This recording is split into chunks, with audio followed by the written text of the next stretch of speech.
ఇప్పుడు మీరు ఈ వీడియోలో చూస్తున్న భగభగ మండుతున్న నిప్పుల్నే మేము ప్రతి సంవత్సరం పాండురంగ స్వామి గుణాల్లో తొక్కుతున్నాం. Hi friends, welcome to UC wonders. ఈ అగ్నిగుండ ప్రవేశం గురించి నేను ముందు వీడియోలో ఎక్స్ప్లెయిన్ చేశాను. మీరు ఆ వీడియోలు చూడకపోతే ఖచ్చితంగా వెళ్ళి చూసేయండి. మేము ఈ పాండురంగ స్వామి అగ్నిగుండ ప్రవేశం అయితే గత 30 సంవత్సరాల నుంచి చేసినామండి. ఈరోజు మొత్తం 7 స్నానాలు కంప్లీట్ చేసుకున్నాక ఇంకా ఆఖరి స్నానానికి వెళ్ళేటప్పుడు ఇట్లా గుండం చుట్టూ తిరిగేసి వెళ్ళిపోతాం. కంకణాలు కట్టించుకున్న వాళ్ళంతా ఆఖరి స్నానానికి వెళ్ళిపోగానే మా ఊర్లో వాళ్ళందరూ ఇంకా ఆ నిప్పుల్లో మండుతున్న కర్రలన్నీ తీసేసి ఇలా సదరంగా చేసేస్తారు. ఇలా సదరంగా చేసేసి వాటిని అయితే సదరంగా తట్టేస్తారండి గట్టిగా ఉండడానికి. మీరు చూస్తున్నారు కదా, తట్టే వాళ్ళకి సెగ ఎలా వస్తుందో అలా తట్టగానే వాళ్ళైతే తల మీద చల్లని నీళ్ళు పోసుకుంటారు. ఇట్లా బగబగ మండుతున్న సెగలుగాకే ఈ నిప్పుల కొలిమిలో నుంచి మేమైతే నడవబోతున్నాం. ఇది వీడియో చూసే మీ అందరికీ అయితే చాలా రబ్బీష్గా అనిపించవచ్చు, ఎందుకబ్బా దేవుడి కోసం ఇట్లా నిప్పుల్లో నడుస్తున్నారని. ఇది మీరేమన్నా అనుకోండి, మేమైతే మా నమ్మకంతో నడుస్తామండి.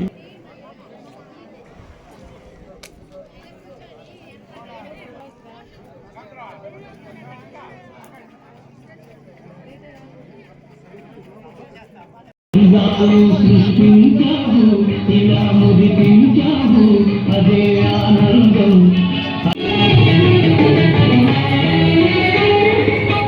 మాటలు రాని కృతాలు సైతం మంచిగా కలిసి జీవించేను. మాటలు నేర్చిన ఇంకా కర్రలతో సదరం చేసేసాక ఇలా దిమిసి తీసుకొని అయితే సదరంగా తట్టేస్తారండి. ఇలా తట్టిన దానివల్ల అవి అయితే గట్టిగా కిందకి వెళ్ళిపోతాయి. సో మనకి గట్టిగా అయిపోతాయి, నడవడానికి ఈజీ ఉంటుంది. నడవడానికి ఈజీగా అంటే ఎవరైనా నిప్పులు చూసి భయపడిన వాళ్ళు పరిగిస్తారు కదా, అప్పుడు పరిగెత్తినప్పుడు నిప్పులు పైకి ఎగిరి పడతాయి కదా, ఇలా తట్టిన దానివల్ల కొంచెం తక్కువ పడతాయి. అలా ఈ అగ్నిగుండ ప్రవేశాన్ని చూడడానికి అయితే మన ఊర్లో వాళ్ళందరూ పక్క ఊర్లో వాళ్ళందరూ వచ్చేసారండి. చూడండి అందరూ ఎంత వేచి చూస్తున్నారో ఇప్పుడు అగ్నిగుండ ప్రవేశం చేస్తారని.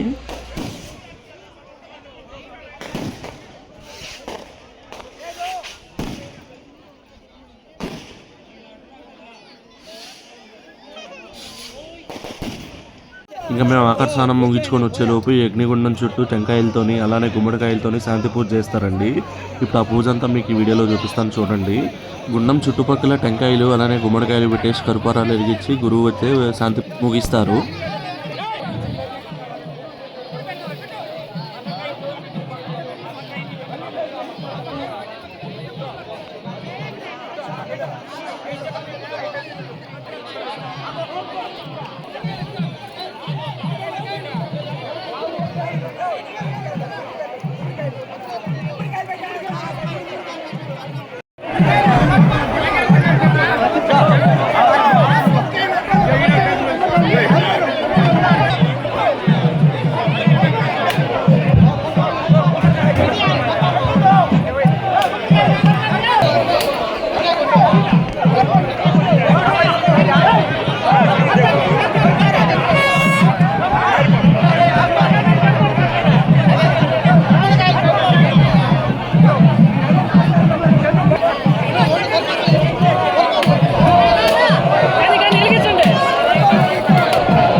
ఇప్పుడు మీకు ఈ స్క్రీన్లో కనిపిస్తున్న ఆయనే మాకు ఈ అగ్నిగుండానికి గురువు అండి. ఈయన పేరు వచ్చేసి మురళీ దేవల్ల.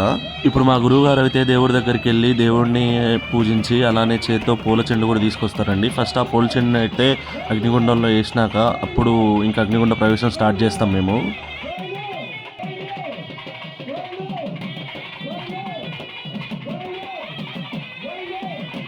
Go!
గురుగారి చేతిలో ఉన్న పోల్ చెండుని తీసుకొని అయితే అగ్నిగుండం చుట్టూ 3 సార్లు ప్రదక్షిణలు చేస్తారండి. ఇలా ప్రదక్షిణలు చేసినాక ఇంకా అగ్నిగుండ ప్రవేశం అయితే స్టార్ట్ చేసేస్తాం.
ఇంకా ఒక్కసారి శాంతి పూజ అయిపోగానే ఇలా తాటి మట్టలు తీసుకొని అయితే బాగా గాలి ఇస్తారండి. ఇట్లా చేసిన తర్వాత ఆ నిప్పుల పైన ఉన్న బూడిదంతా అది గాలికి ఎగిరిపోయి నిప్పులన్నీ ఎర్రగా ఫామ్ అవుతాయి.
ఈ అగ్నిగుండ ప్రవేశం అంతా పూర్తయిపోయాక అయితే ఇంకా గుమ్మడికాయలు దాంట్లో వేసేస్తారండి. ఇప్పటిదాకా సాధించిన అగ్నిగుండం అయితే ఇంకా సెగలు కక్కేస్తుంది. ఈ అగ్నిగుండ ప్రవేశం అయితే మేము 30 సంవత్సరాల నుంచి చేస్తున్నాము. మా ఊర్లో ఎవరికి ఎన్ని గొడవలున్నా, ఎవరికి ఎన్ని ద్వేషాలున్నా మేమందరం కలిసికట్టుగా పనిచేసి మేమందరం కలిసికట్టుగా జరుపుకునే జాతర ఈ అగ్నిగుండ ప్రవేశం అండి. ఈ వీడియో మీకు నచ్చినట్టయితే లైక్ చేయండి. ఇంకా మా ఊర్లో ఇలాంటి జాతరలు ఏమైనా జరుపుకుంటే ఇక్కడైతే పోస్ట్ చేస్తాను. మీరైతే లైక్ చేసి సబ్స్క్రైబ్ చేసేయండి.